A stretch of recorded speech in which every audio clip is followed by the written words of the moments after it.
So we'll go to melancholics. Yeah. Sugar. Melancholy. Melancholy falls under the introverted section. Yeah. Of what she said, there is introverted and extroverted. So melancholy falls under introverted. A melancholy is someone who is a person who is she or he is detail oriented. She's also reserved.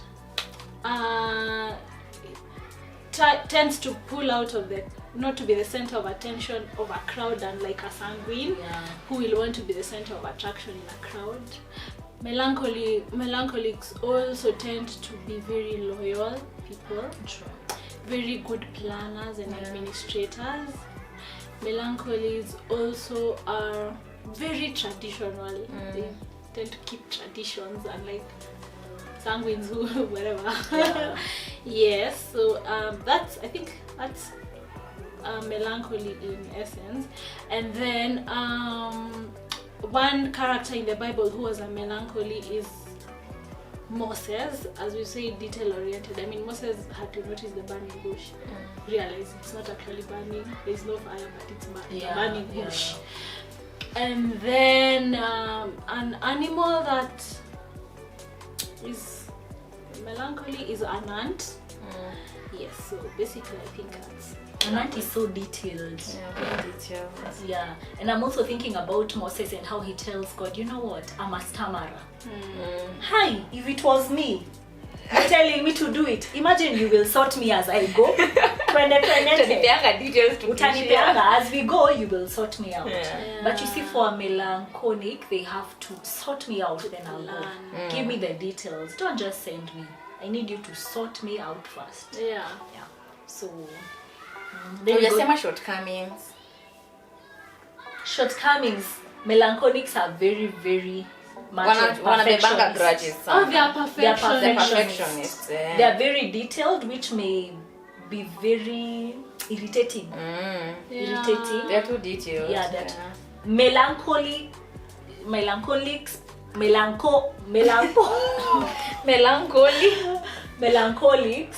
do not like their stuff moved. Like they're so structured. They are so structured. And you'll find that most melancholics stick in one place for so long because they are afraid of change. Unlike sanguines who are just excited by change and don't care much about risks, melancholics want to know that as I leave my job, I need to have a 1-year plan. In case this doesn't work out, I have this. You find these people really struggle in their relationships because they're afraid of leaving. You'll find these people really stuck in jobs that they ought to have left kitambo because they're afraid of change. So I think that's one of those shortcomings. And then they keep grudges. They keep grudges. So you'll find that they conflict a lot.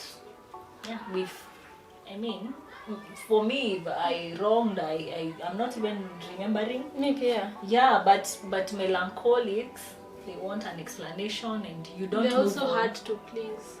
And also very hard. And they're the best timekeepers. They actually good in time. They are disciplined. Let's say they are disciplined. Unlike us, they are very disciplined. So let's talk about phlegmatics. None of us here is phlegmatic. So. But they love routine. They're afraid of change completely. A bit disorganized. There are people who don't spread their bed. If you do not spread your bed, probably we know you. But sanguines are disorganized. Sanguines are also disorganized. But really, flags don't see a big deal in not. That's the problem with flags. Don't see a big deal in anything. In anything. They're actually very easy. Annoyingly, very easy. Very easy. Easier than sanguines, but they enjoy their space. They enjoy their space, and they are very. They keep a lot to themselves. A lot, and they keep grudges. And they are slow. You can count on a phlegmatic. They are very, very reliable. Like melancholics, phlegmatics are actually very loyal, and they are very. You can count on them. They are loyal.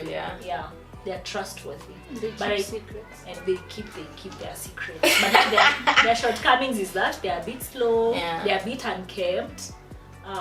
They love comfort, they don't like change. They don't like change. Yeah, and we love you phlegmatics. An example of someone in the Bible was Abraham. Abraham lies to the king that Sarah is the sister. Like, Imagine that who guy. does that? Surely, how would you take? I mean, who does that? But imagine he's the father of many nations. But also Abigail, the one in the book of, is it Samuel, the one that was Nabal's husband, and she had Nabal's wife. Oh yeah, Nabal's wife. She had to go and talk David out, from being mad at the husband. I mean, peacekeeper. Yeah, she's a peacekeeper. Yeah, and calm. So an animal that resembles a phlegmatic giraffe. Why a giraffe? Why a giraffe? Because they are very tall. They're not tall.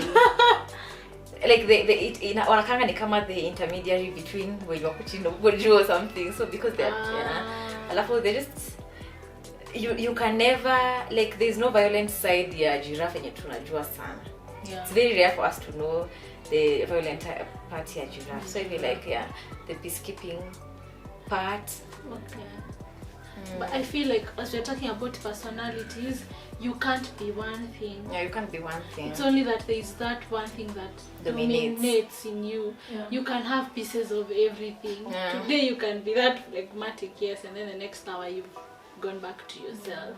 But you can't be one. You can't say that I am unkept. You know, there are phlegs who have a side of phleg and melancholy, so as much as we can say they're unkept, they are not unkept. They try and get themselves together. We actually tend to like have two personalities that are way high. Like for you, you're choleric sanguine. She's melancholic choleric. I don't think I'm melancholic choleric. I feel like I'm melancholic choleric, phlegmatic sanguine. Yeah, but now the so two major ones. Two major. Balanced. Well, you will do your I'm test. the last one at the middle, people who call themselves ambiverts. Yeah. When you're I'm not an introvert, I'm not an extrovert. Yeah, and for me, I'm sanguine melancholic. I think it's good to know also where you lie because you're able to relate with people very well. Yeah. Like I know sanguines, I'm not sure, but you can confirm. I don't know if sanguines relate too well with cholerics. They do.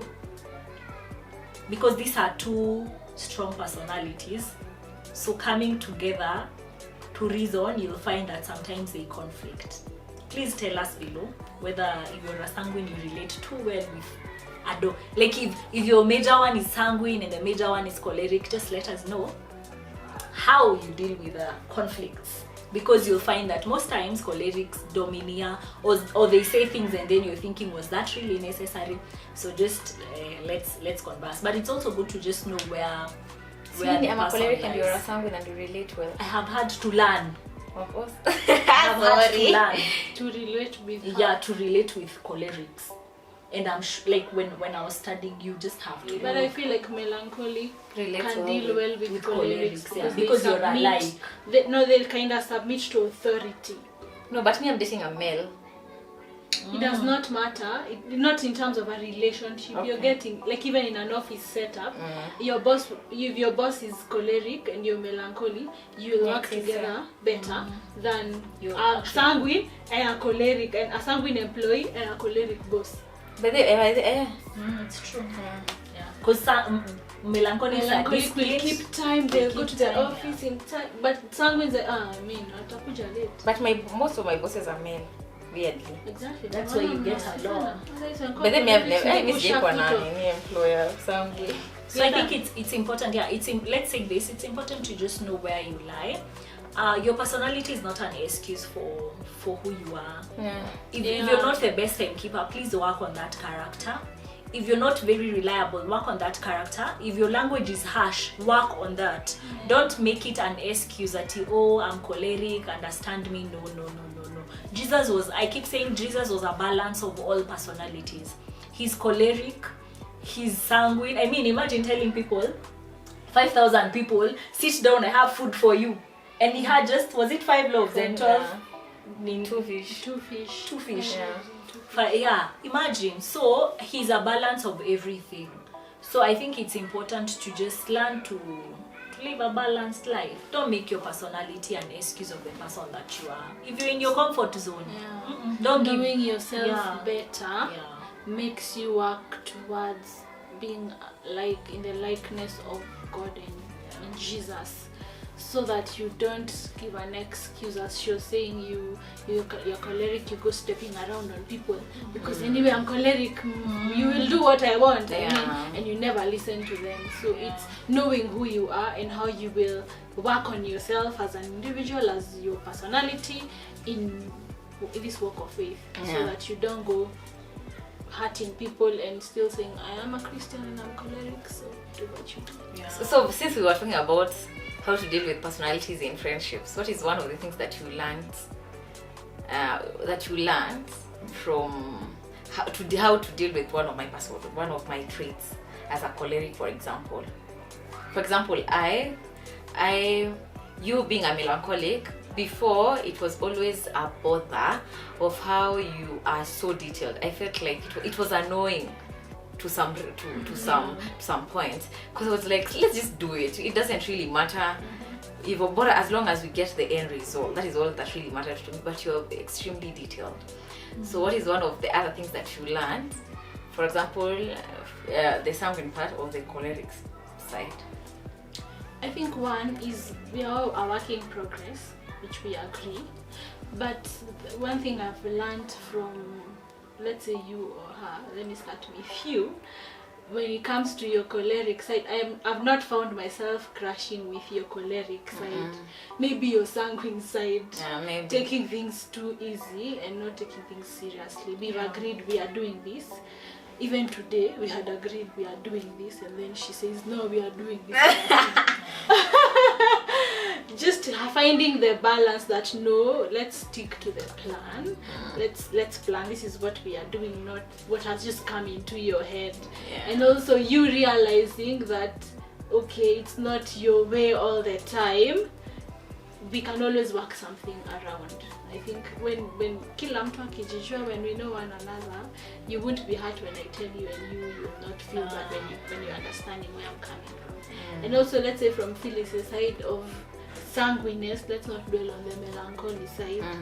No, let's dwell on the melancholy side. Let's say, like for Phyllis, her personality sometimes she can be all out here and laugh, and then after she goes home, she goes off for 6 days. You can't find her, you call her, you can't find her, you text her, you can't find her, and you wonder, is this even my friend? Okay. So like to get to understand how you are and how I live with that is to keep also reminding you that you need to change, yes, but also finding the balance on my side on understanding Phyllis needs her space.